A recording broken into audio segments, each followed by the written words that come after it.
Things off, and I'll turn it over to Chief Toom. Morning, Chief John Toom, Sioux Falls Police Department. Just a quick update on yesterday's events. As we've covered in the past, details will be somewhat limited, as obviously this is a DCI investigation now. But yesterday, in the afternoon, South Dakota Narcotics, our Sioux Falls Drug Area Task Force was conducting some operations, and in the course of that, developed a vehicle that needed to be stopped based on some facts, including some maybe a wanted subject, some parolees, and some other issues that were going along with it. Traffic stop was initiated near at about 5:37 yesterday, near the intersection of 12th and Garfield. Pulled into the Burger King lot. Immediately upon pulling into the Burger King lot, a couple subjects fled from the vehicle. Preliminary investigation, but one of the subjects produced a firearm and fired at officers. Officers returned fire, striking the subject. The subject was transported to the hospital where he was later pronounced deceased. Again, involved officers are one Sioux Falls police officer as far as who fired the firearms and one Minnehaha County Sheriff's deputy. And as in the past, that'll be turned over to the state DCI for investigation, as it's been well covered, as we've had quite a few of these recently, as for standard protocol, to have them do an independent investigation. Again, we're not going to get into too much details. We will answer some questions that we're able to, as we've done in the past. But again, very preliminary information is, again, officers presented with a threat responded to that threat based on that individual's actions. Some further follow-up, which were, again, details are in the realm of DCI at this point, of the vehicles that fled from the scene, the persons that fled. We were able to apprehend one subject located unarmed in a shed not too far from the traffic stop. Another female was located a little bit away too, but the vehicle itself, a Bonneville, and we'll release some of that information, already fled the scene in the middle of this, and that's still a vehicle we're looking for as well as an individual. And we won't get into details on that name and information right now, but we'll provide that out for release. Again, it's been well covered. We've talked about it recently, the large amount of officer-involved shootings we've had within the city. And to be honest, yesterday, we're extremely fortunate no officers were injured in this exchange. And again, the willingness of people to use firearms against law enforcement, we've talked about. It's alarming, but let's also not just mince words with it. These people are trying to kill our officers, and that's something that we obviously are very concerned about. We'll continue talking about the prevalence of firearms and people willing to use firearms against us. But again, our officers responded to the threat that was presented in front of them and did as they were trained to do, and we're very confident in DCI's investigation and give them the time they need to conduct that investigation. I could take some questions now, or Sheriff Milstead, if you had any words you wanted to pass on before we jointly take questions.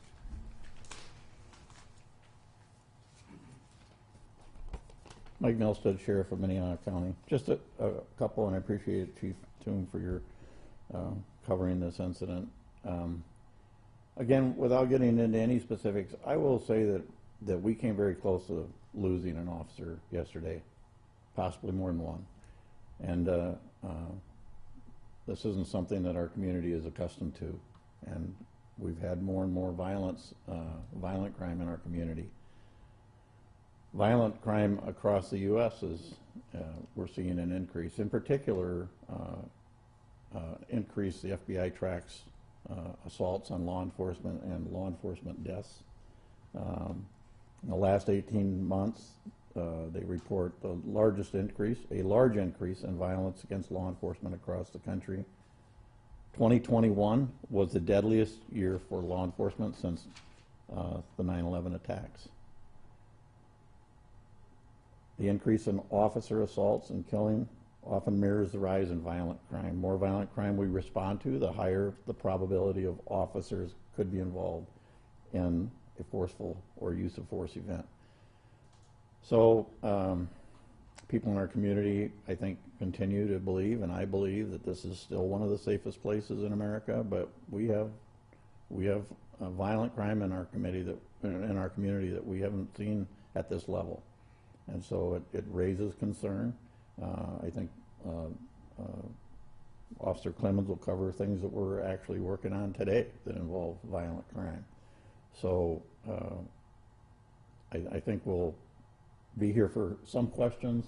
Again, nothing specific on the shooting because the DCI was called by both the chief and I immediately upon learning that our officers were involved in the officer-involved shooting and the assault on the officers yesterday. So with that, Chief? Any, again, questions, Alfonso? Yeah, so first of all, how many subjects were in the vehicle that was stopped? We believe 4 preliminary information at this point. 4? Yep.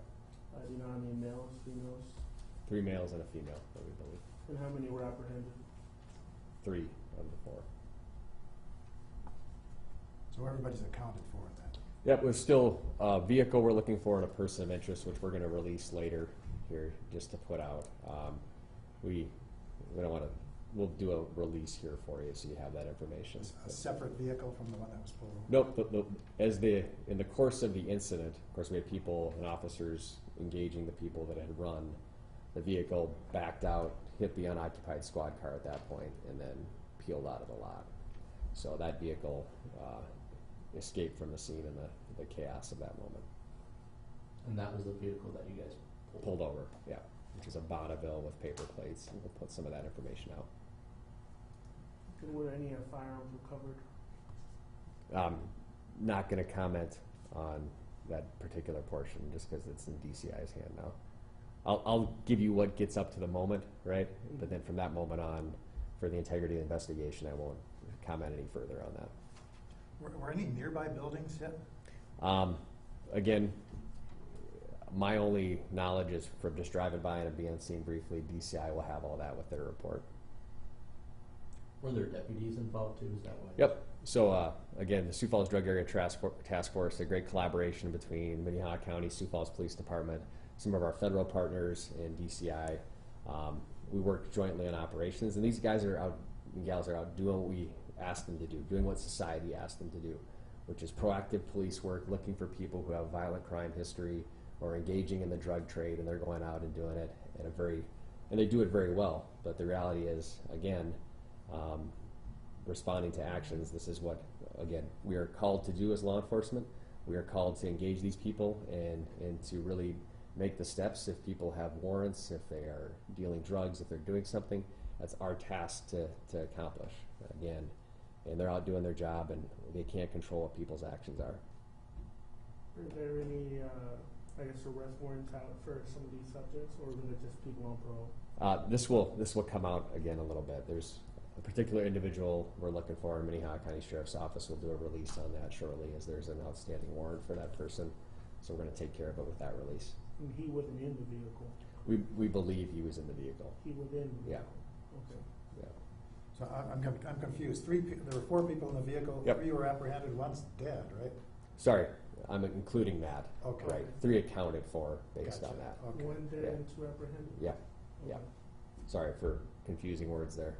Is there a danger to the public present with this person still being out there? We don't. Again, this is somebody who's a dangerous person given the nature of the warrant that they have and other things that they're dealing with, and so this person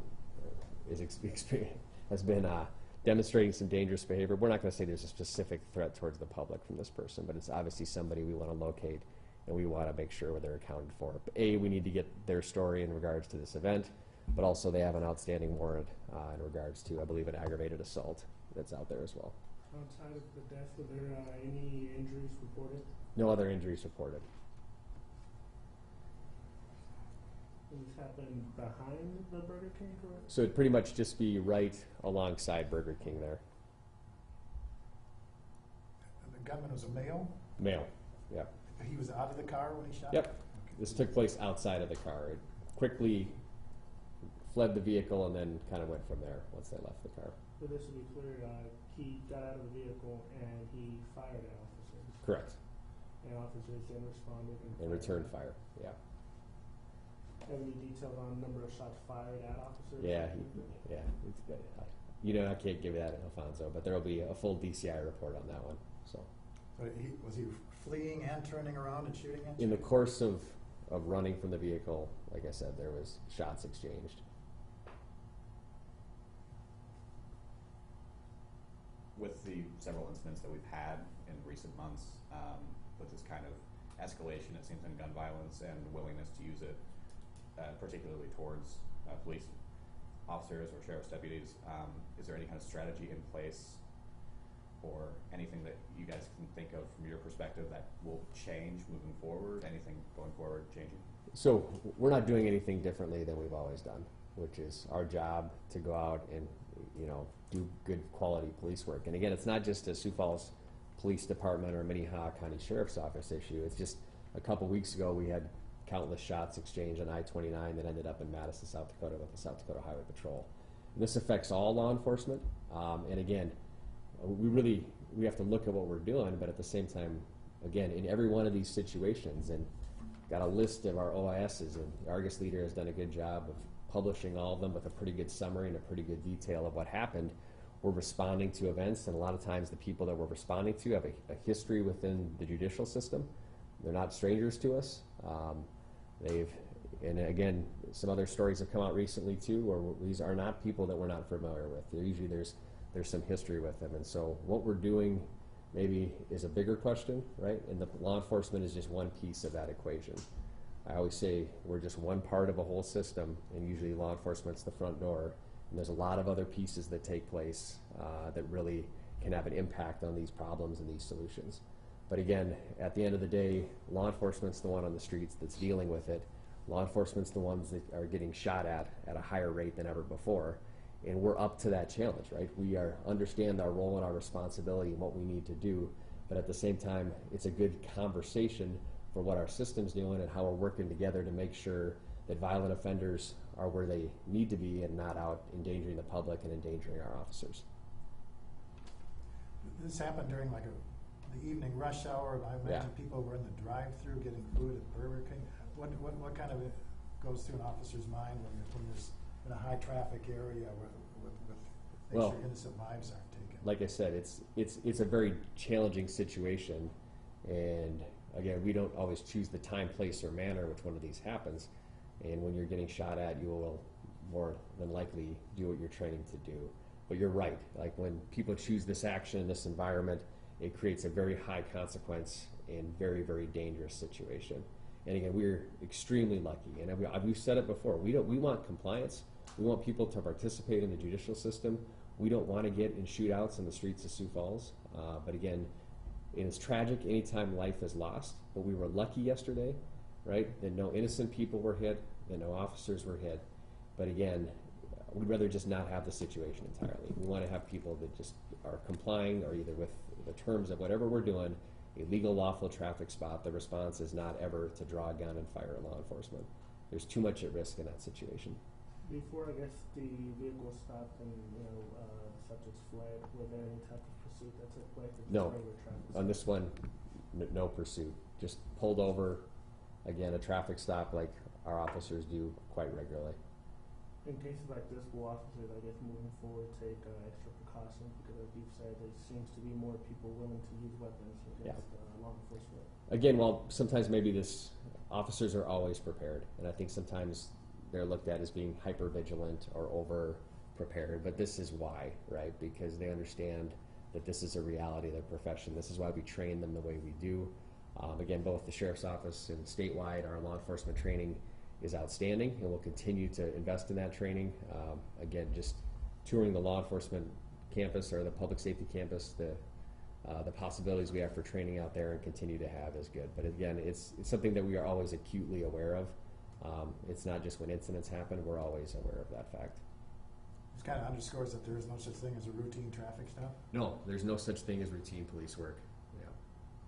Can you, it might be a question you can't comment on, but the person that is deceased, can you comment whether they're the ones that were the one that fired at the officers or pointed the gun, or?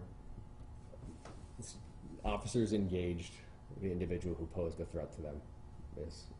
DCI will handle the rest of that, right? Do you have any details on age? He was a male, correct? Male. And again, this is still, again, because of the time it happened and the kind of the chaos of it, DCI is still working stuff. We don't want to pre-release any information that we shouldn't, that they would want to. So. Can you tell us where these subjects are from? Are they local?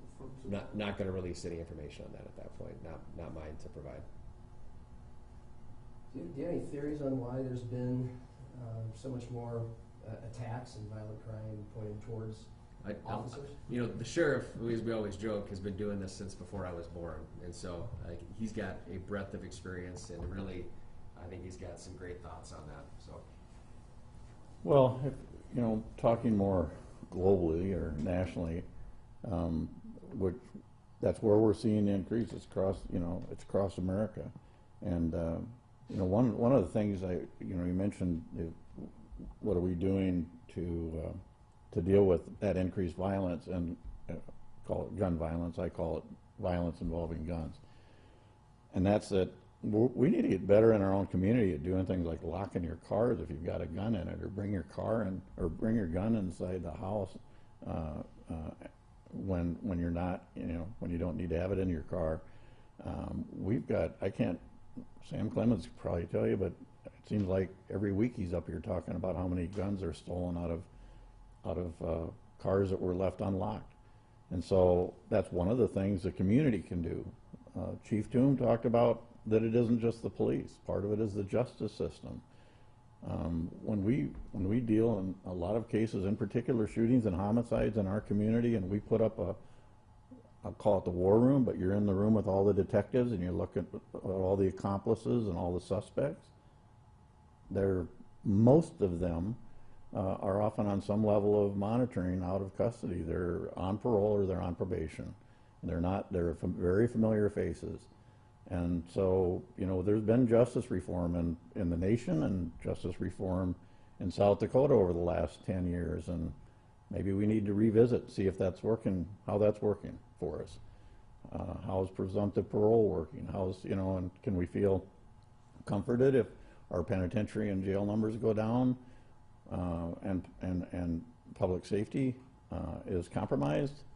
Probably not. So I think this is much broader than just a discussion about, you know, what law enforcement can do. I think it's what's the judiciary able to, how are they adequately staffed in parole, for example? Do they have enough parole officers to keep track of over 3,000 people that are on parole? Do we have enough probation officers to keep track of these individuals that they have on probation? Are there people that are being released on parole that maybe should continue to be in prison? You know, because frequently when we deal with these incidents, and I'm just talking about over the last 18 months or so, they are frequent flyers. They are people that we have had numerous contacts with. So please keep that in mind. And our efforts, you know, we do focus our efforts more, working together. The last, you know, several of these have been jointly involving Minnehaha County deputies in the city of Sioux Falls, working with Sioux Falls PD, because that's how we work. We work together to try to address, you know, keep our community safe. But it is a challenge right now, and you know, we do what we can with the resources that we have. But we have to have the help of the citizens as well. And so just little things they could do, like keeping their guns locked in their car if they're going to leave them in their car, and the other concern that I have, and I can tell you that law enforcement and teachers and principals and superintendents are all concerned about the number of juveniles that we find in possession of firearms, and the danger that creates, and the fact that they're not afraid to use them. I think we will continue to see an increase unless something is done, unless those individuals, if they're apprehended, have sufficient consequences that it deters other juveniles from carrying firearms. But when we hear about a 14-year-old kid flashing a gun, threatening to kill somebody, it makes me really nervous. So. Hold on, I would be remiss then not to bring this up, because if you've ever done an interview with us, you know we're always talking about it. So the question will come up about safety in the community, what's being done, and I think it's time for the community to say, okay, well, what am I doing to either mentor or pour into the lives of young people? Because ultimately, sometimes when we get to the point where these things are happening, it's a little too late. It's much harder to undo. And that's why you always hear from government officials, and the mayor's been pretty outspoken on this. We've been outspoken on it. There'll be a lot of questions to ask, but ultimately I think there's a lot of great initiatives, whether it's Sioux 52 mentoring programs or things with say, okay, how can I be involved in this process if I may work at a bank. I'm not in the criminal justice system. I'm not here. I'm not in the schools. I'm not doing anything. Well, am I taking some time out of my day or my week to mentor and impact the lives of youth? I think that's just, I'd be remiss not to bring that up at this point. But John, go ahead with your question. Thank you for that. You mentioned, and I don't know what other details you're able to give. You mentioned you almost lost an officer. Can we get details on the extent of that officer's injuries? No, the officer was not injured, Okay. but he was in a, You're just, being shot at. he was on shot. Okay. So that's what I mean, we came very close to losing an officer, or more, yesterday, so. You guys mentioned there was one sheriff deputy and one Sioux Falls police officer that discharged their firearms. Was the traffic stop kind of a joint effort, or how did that come about where two agencies were there? It's a joint effort, they were working together. I assume the officer and the deputy are on administrative leave then? Yes, sir. That's pretty. That's our normal practice, and so that happens, yes. How many days are they on administrative leave, or how does that look like? It's, 4 or 5 usually. yeah, But ultimately, again, there's some things we do, because we've talked about this in the past, we want to make sure our officers are good, right? So there's a 5-day administrative leave, and it's a significant event, for them as well. It's not, like I said, it's not like the movies where everybody gets, engaged in a gunfight and then goes out and goes on their normal lives. That's not really the case. So we make sure we take care of our employees, make sure they have what they need, make sure there's an assessment from, DCI and some other stuff too, and then we return them to duty when they're ready. But we're obviously looking out for their needs and making sure that they're good to go before they come back. An officer that's involved in a shooting, does he go through like counseling or anything along those lines to kind of like rehabilitate back into the workforce? There's peer support. There's other things that we offer. Employee assistance program is always highly encouraged. We try to make sure that in both of our agencies, make sure that every resource that they would need is available to them. So the sheriff mentioned kind of how something the community can do is, maybe lock their vehicles or, bring your guns inside. For these subjects, were they kind of suspected of breaking into vehicles, or do they have a stolen firearm? Well, again, too early to say, but we could speak in generalities. A lot of the guns we find that are used in crimes are not always purchased. They're stolen and not even reported stolen sometimes, because sometimes people will have them, they'll leave them somewhere or leave them in their car and they won't even report them. So just speaking as a general rule, we get questions all the time when we go out to community groups about ghost guns, because they've seen a news story about ghost guns. We don't care about ghost guns, right? There's plenty of other guns just turned into general circulation. And again, an unaccounted gun is obviously a dangerous gun, because you don't know whose hand it's going to fall in. It may change hands a couple times by the time it ends up being used in a crime. And I still think back to, there's been guns in Sioux Falls that have been linked to crimes in Chicago, right? And so we just don't know where these end up in gun accountability. And we don't need to get, every time I say the word gun, I get an email or a letter about advocating gun control. That's not this conversation, right? So we're not going to twist it that way. It's about being accountable for your property and your possessions and making sure it is where it should be. And that's as simple as that case goes. Some of these past incidents where we've seen officer-involved shootings, it usually starts off as a standoff, and there's usually an attempt to communicate with the subject.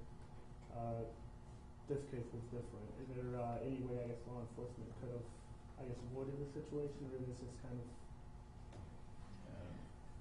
of... It's, again, each situation is so remarkably different, and it goes from 0 to 100 in just that quick, right? And this situation was one of those where it went from one thing to obviously within seconds, a life-threatening situation. Again, you've covered a lot of our SWAT standoffs in the past where we have the ability to negotiate. We've negotiated far more events, especially in a standoff situation, that have ended in any sort of use of force or anything like that. And so I would prefer that people negotiate and resolve things peacefully, but sometimes, like I said, it goes from 0 to 100 in a matter of seconds. Was there any indication in this case, as the traffic stop is happening and when they identify the subjects, that this could turn violent? Again, we don't know for sure, right? We're responding to their actions. we again have a responsibility. We can't shy away from things if we know there might be a little bit of danger involved, because we're dealing with people who aren't really operating within society's established rules, which are made by the people, right? So again, every traffic stop we make, it could be an unknown factor that's at play. So there's always a presumptive, and that's why sometimes people wonder on traffic stops why they're a little bit overly cautious or overly prepared, or they sometimes don't understand that. But there's enough events like this that help them understand that they can't assume anything, that they have to take everything with officer safety in mind and work through that situation. For the shooting, will I guess the police department and sheriff office be looking at surveillance footage from the area? Yeah, we will. DCI will. They'll pull any available resource that they have to do a complete investigation. If you've ever seen their shooting investigations, OIS, when they release them, they are thorough, comprehensive, and again, impressed with the work they do, and thankful that we have an agency that can assist us in these situations of their quality. So as far as this incident goes, I guess the only work left to do from police department and sheriff's office is just to find that last person, and outside of that, it's all on DCI? Yeah. That's correct. And as the chief said, the DCI, I mean, that's traditionally the nice thing about that, although we don't like to have to call the DCI, but they're independent. They work for the Attorney General, and we have great confidence in the work that they do. And they were immediately summoned by both of us, and they sent a significant number of their agents here to work on the case. And so we were basically, from then on, protecting the scene, looking for the other individual, and we continue to follow up on that today. But okay.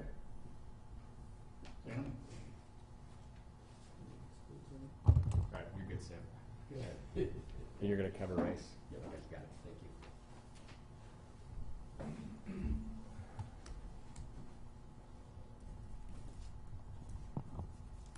The one thing that I have is something that had happened this morning. I don't have all the details yet. We're still working on that, but it was another gunshot call, and this was about 8:15 a.m. This was in the 1400 block of North Jessica, which is near Jessica and Rice Street.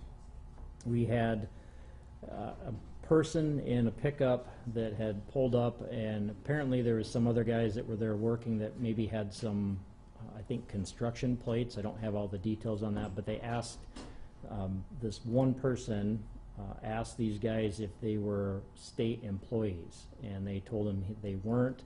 He ended up taking out a gun, put it out the window, and then fired it into the air. We believe it was a shotgun that he fired. After that happened, he left. There was another pickup that was basically parked next to them that left at the same time. So there's a little bit of confusion. We didn't get the right information about which vehicle was involved. The one we're looking for is a tan or light brown color. The other one was a blue one. We had officers that tried to stop the blue truck because they thought that that was involved in the shooting. There was a pursuit that happened, and eventually they ended up losing that truck. So we're not sure why that truck didn't stop.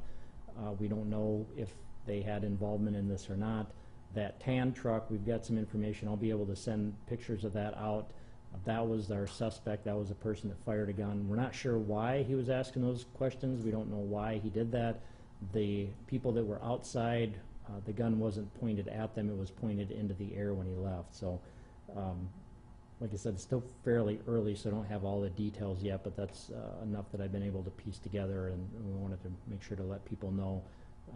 Don't know if there's any other possibilities that this person may do anything similar to that or what, but we're going to get that picture out there. We want to find them and find out what was going on, so we're hoping obviously that we can get some help from the public in that situation. Was just one shot fired in there? Just one shot was fired, yes. Shell casing was found? No shell casing was found. It was a shotgun, so I guess depending on the model, if it was a pump action and he didn't pump it, then the shell would stay within the shotgun, so that's not necessarily surprising. But yeah, every indication was that it was a shotgun that was fired. Was this a single occupant in that tan pickup? One person, well, that we know of, there was one person in the tan pickup. And I guess I don't know how many people were in the blue pickup. And like I said, we're not even sure what the involvement with that was. Any indication on, I guess, why he was asking about state employees? Nope, we don't know why he was asking the questions that he asked. He was talking to construction workers? There was some people that had a construction license plate. I don't know if they were construction workers or not, but it was like a construction license plate. So that's apparently caught his eye. That's what he saw, was that plate, and then so that's why he, I guess, asked if they were state employees. And now we don't know if it's looking for government employees or state employees, or I mean, there's a lot of questions we just don't have answers to yet. Were the people inside their own vehicle, the commercial vehicle? I think they were outside. Yeah, they weren't inside a vehicle. Do you have the make and model of the truck, or just that it's a light tan color? I don't, not at this point. I think we might be able to, I just saw the picture briefly, so I don't remember what it was, but we might be able to identify it just by looking at it. And we do have some fairly decent pictures. I'm not sure of the resolution quality, but the pictures were fairly decent, I think, as far as being able to identify it. Is there any belief by law enforcement that this individual could hold a threat to state employees, government employees? Well, we don't know what his intent was. I mean, it seems it's an odd question to ask some people if they're state employees, so we don't know if he's looking for state employees or government employees. We just don't know. We don't have, I guess, to understand what his intent is at this point. But certainly, I guess there's I mean, he's fired the gun in the air one time. There's a chance that there could be, a threat to the public, and that's why we're going to get that information out, and hopefully people can help us and maybe find that truck. And on the log, I really don't have anything. The aggravated assaults are basically domestics. There's a few other reports in there. We did have 2 unlocked cars that had guns taken from them. This is something we haven't been touching on them all the time, but given what the sheriff and chief said, it's relevant. We see a lot of guns that are stolen from unlocked cars. I can't give you a hard number on that. We don't have a way to track that, but it's something that we see regularly. At least once a week, we're seeing at least one gun that's stolen from an unlocked car. The robbery that's on the log, that was essentially a shoplifting. A guy was stealing some items. He was confronted by an employee, and he threatened that employee with a hammer. No injuries from that, and he hasn't been found. Sex offenses are reports. The weapons violations, one of those involves a juvenile. The other was a house that was shot, a house and vehicle that were shot. They just found it yesterday, but they believe it happened early Saturday morning. They heard some noise. It was during the storm, so they thought it was noise associated with the storm, but then they ended up finding her house had been shot one time, and the vehicle had 2 bullet holes in it. That was on North Jessica.